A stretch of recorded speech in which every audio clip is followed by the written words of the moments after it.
Ce deuil pouvait causer donc une séparation entre Marthe et Jésus. Il allait commencer par dire aux chrétiens de nos jours, nous disons que telle personne, j'ai perdu tel membre de ma famille, personne n'est venu me rendre visite. J'ai perdu mon mari, j'ai perdu ma femme, personne n'est venu me rendre visite. Et là, cela commence par les séparer de Christ. Chrétiens de nos jours que nous sommes, c'est comme ça que nous nous comportons.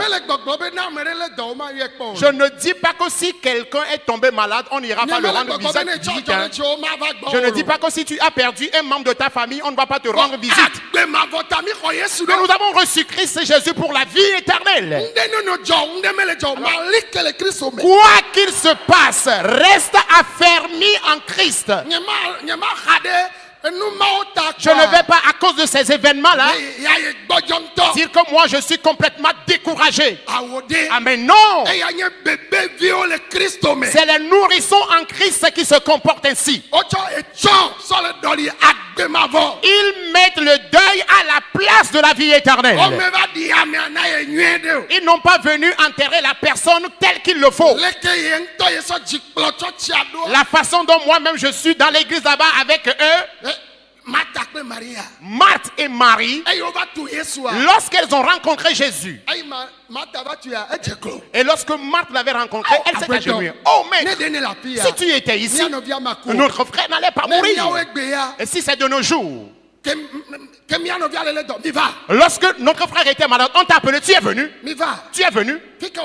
Et tu vas où maintenant? Il est mort, on l'a enterré. Est-ce que vous êtes venu? Tu vas où avec tes disciples là? Pasteur, tu viens avec le comité pour faire quoi ici? Nous l'avons déjà enterré. Nous l'avons déjà enterré. Nous l'avons déjà enterré. Et même les païens vont sortir de leur maison pour voir ce qui se passe avec vous. Quel type de chrétien es-tu ce soir? La